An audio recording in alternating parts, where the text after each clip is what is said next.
Hello, everyone, and welcome to another episode of the Paranormal Misfit Podcast. I am your host, Chrissy, and I'm here to talk about all things horror, macabre, paranormal, cryptids, and everything in between. So cozy up in your favorite spot with a hauntingly delicious drink and listen along. Okay, so tonight I thought I'd change it up. It's usually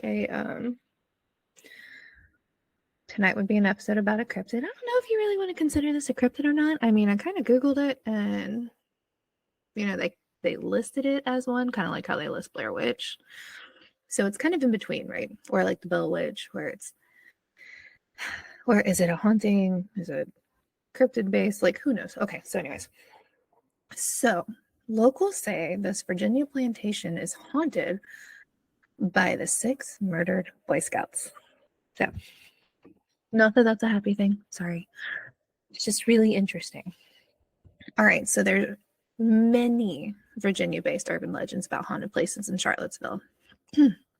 One such tale is about Dunlora Mansion, which tells of witchcraft, violence, and a grisly murder. It was said that over 100 years ago, a group of Boy Scouts and their scoutmasters stopped for the night in the woods on the Dunlora plantation. However, none of the children were left alive. Was it the scoutmaster who killed them all, or was it something more sinister? We'll never know, but this bloody legend does persist. When it comes to the Dunlora Mansion and other plantation hauntings, some questions don't have to be answered. Where is this ancient building, and did a witch live there? What happened to the Boy Scouts? Did any of this occur at all, or is it something just connected, something concocted without a shred of fact or believability? So whatever you believe, rest assured, there's stories that'll live on for generations, right? They'll also endure curious ghost hunters seeking out the haunted land, even if they are illegally trespassing to do so. All right, so the story goes that in the summer of 1920, 6 young Boy Scouts and their scoutmaster were setting out for a camping trip in the woods near Charlottesville. It was the boys' first outing with this new leader. Unfortunately, the leader was neither familiar with the forest they were hiking through, nor had he heard the tales of the mysterious witch or ghost that lives in the area. For this reason, they unknowingly passed onto the witch's property at Dunlora and decided that this seemed like a suitable place to go camping for the evening. Everything went okay at first. The group set up their tents, cooked their dinner, and when night fell, they all went to sleep. It was the last night the troop ever spent together, or at least alive together. Late in the evening, the scout leader stirred awake due to some strange noise. He thought something odd had occurred in one of the tents nearby. Initially, he assumed it was just the boys playing a game or goofing around, and got up to tell him to cut it out and go back to sleep. However, the scoutmaster went to the tents, and he found them all to be empty. The boys were not inside the tents, and there was no sign of what happened to them. Still thinking it was a prank, the scoutmaster called out for the boys to return, but only received silence back.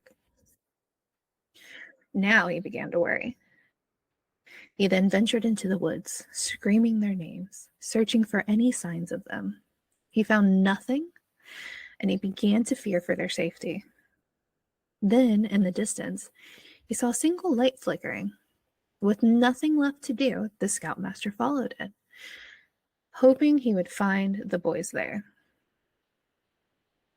As he emerged from the woods, the scout later found he was standing in front of a large mansion or farmhouse. It was beautiful, but it was abandoned. There was dust everywhere. He walked up to the porch. Spider webs lined the windows and doors. The front door was wide open, and as he entered, he saw the furniture was old and untouched. He suspected that the place was vacant. He searched the house. He called for the boys, but they didn't reply. He found no sign of them. Turning to leave, he thought he heard a small voice, a child's voice, coming from the cellar of the house. He descended the stairs and found a large, empty room with no one inside at all. He was again going to leave when he saw what looked like a Boy Scout's hat laying on the ground. Just then he heard a sound from the stairs and turned around, hoping to find the boys standing there waiting for him. What he saw instead terrified him to his core. There, only inches from the scoutmaster's nose, was a leering face of a witch. The light from the scout leader's flashlight showed the witch smiling maliciously and her eyes gleaming and staring straight into her next victim's soul. Her pointed teeth glistened in the darkness. The scoutmaster, as you might have guessed, let out a shriek and bolted his ass out of the cellar, up the stairs, and out of the house. He fled into the woods, searching for the road so he could get help. Behind him, he heard sounds suggesting a pursuit. Even as he found the road, whenever he looked back, he could see those intense eyes of the witch getting closer. Once he turned around to run even further from her, he saw something even more frightening. All of the scouts were standing in a row on a dirty road. Their eyes stared at him, unmoving, with all of the boys' stomachs carved open and their entrails dropping out onto the road. It was about this time that the scout leader lost consciousness. Eventually, the police showed up and they found the scoutmaster curled up on the road, babbling nonsense. It seemed like he had lost his sanity and kept talking about the disemboweled Boy Scouts. Once the cops coaxed him down a little bit, once the cops coaxed a little bit of information from the poor guy, they located the camp. When they arrived, that's where they saw the grisly scene. Inside the tents were all the Boy Scouts, with their stomachs slashed open as they rested atop their sleeping bags. Some lacked intestines, and the authorities later found these organs in a still hot fire. Adjacent to the fire was the knife belonging to the scoutmaster. The blood of the scout still glistened on it. The police quickly arrested the scout leader for murder shortly after. As he was too insane to stand trial, the scoutmaster entered an asylum for the rest of his days. He never stopped alleging that the witch killed the boys. As if to support his claim, something strange happened only a short time later. On the Dunlora property, 7 full-grown trees suddenly appeared one day by the side of the road. They stood in a row, 6 of them straight, but one of them was twisted and gnarled. The 6 regular trees supposedly contained the spirits of the dead Boy Scouts, their souls trapped there by the witch for all eternity. The last tree is said to confine the broken mind of the poor scout leader. Claimed by the witch when he fainted, those trees allegedly still stand on this property to this day, acting as if a warning for anyone who should ever think about stopping for a night in the nearby woods. Some say that around the 1900s, a woman who may or may not have had relations with the original family acquired the house. However, the woman was not just a simple plantation owner. Instead, she was a witch, and an evil one at that. She lived covertly in the house, letting it fall into disrepair and shambles. Some people even say she died there, and it was only her ghost inhabiting this property. People in the area are known to steer clear of the witch's property. Some did occasionally camp in the woods, but they gave her property a wide margin. However, the witch's lands were still beautiful and covered in forest. This place seemed to invite those unaware of her legend. It's only a matter of time before someone ventured too close for her comfort. Since then, the Dunlora property became a small community, and the houses sell for incredibly high prices. However, this hasn't stopped the place from being a hotbed of paranormal activity. Many people ventured into the woods in search of this historic, haunted mansion, looking for the place the scouts died. It's said if you go there, you will feel a dark presence in the area and perhaps even see the spirit of the witch watching you.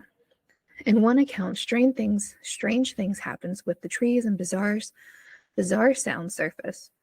When driving down the old dirt road, you count 8 trees in a row. Driving back up the road, you only count 7. We decide to stop the car in the middle of the road and roll down the windows. No more than 2 minutes later, we heard the voice screaming. We rolled the windows, locked all the doors, and sped the hell out of there. Of course, this fascinating and dark tale has a little problem. The story has spread around Facebook in 2016, but there's not much of a written record of it before then. Many maps list the dirt road that leads to the farmhouse and the plantation, but the farmhouse itself doesn't appear to have a fixed address. Although the legend is fascinating, it hasn't made the residents of Dunlora very happy. They say teens cruise through the area in search of ghosts and sometimes trespass on their property or cause damage. Because there's no exact location for the Dunlora mansion, it leads people to trapeze all over the private community, which is a few hundred houses in size. As for the actual owners of the property, they are anything but pleased with the notoriety. While the witch may not drive kids away, the living owner certainly will. The caretaker, Kenny Taylor, said the plantation has been here since 1730. It has been in the hands of the same family ever since then. I have heard the stories before, but nothing from the family itself or anything about the Boy Scouts. We just tell people it's private property and we live here. That it's not abandoned, so please respect our privacy. So, the history of the area called Dunlora is greatly shrouded in mystery. What we do know, however, it's one of the oldest established places in Charlottesville, and perhaps even in Virginia itself. The land was given to Major Thomas Carr for the services to the crown dating back to 1724. Builders constructed this farmhouse, sometimes called a mansion, on the land in 1730, which was supposedly housed not only the wealthy, but many enslaved people as well. There are even rumors of a slave graveyard near the premises, possibly adding to the evil energy they may feel when they pass this property. Let's see if I can find anyone who actually been there. I bet you Reddit has something. All right, Dunlora Witch Lore. WordPress. Same one. Okay.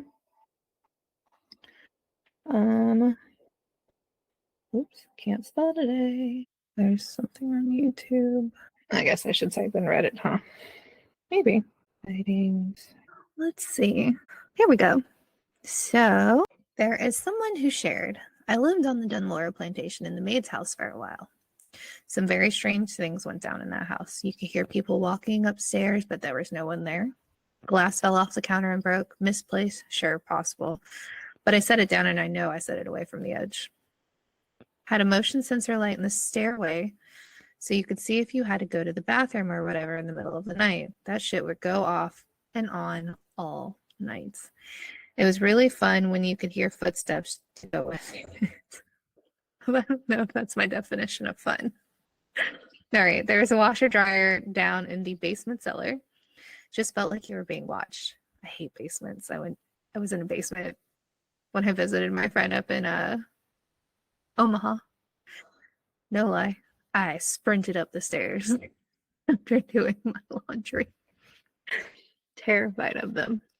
Anyways, could not stand going alone down there. I swear to God, someone grabbed my shoulder when I was down there. Started taking laundry to mom's after that. Let's see. By far the craziest thing that happened, though, was I was there alone upstairs taking a nap. I woke up to the sound of people talking and playing pool, which is a very distinct sound. Now, this is not unusual because the maid house is within 100 of the main house, and the people that own the property lived in the main house would occasionally come over to play pool. So I get up, walk downstairs, but there's no one there. The pool balls were also fully racked. No one was next door in the main house, and they were gone for most of that morning. I did not dream that sound, and it was ongoing while I was walking down the steps. Let's see. Is there any more? It doesn't look like there is. There's a lot of conspiracy theories and people talking about paranormal for Virginia. Charlottesville Conspiracy Stories is the name of the thread if you're wanting to read through it. It's kind of interesting. But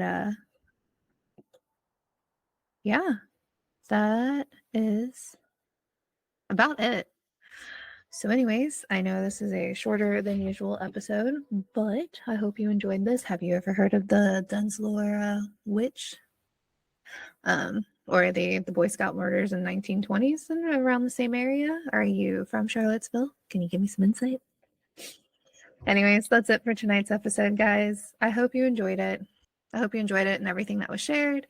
Make sure to like, follow, and subscribe and share this podcast. You can check this out.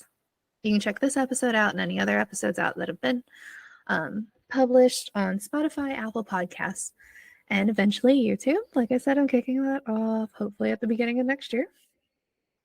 You can connect with me on Instagram at Paranormal Misfit Podcast, or you can shoot me an email at paranormalmisfitpod@gmail.com. And if you really enjoyed this episode or would like to support the podcast, please feel free to buy me a coffee at buymeacoffee.com. The link will be linked down in the show notes. And I hope you guys have a fantastic night and stay hauntingly awesome. All right, have a good night.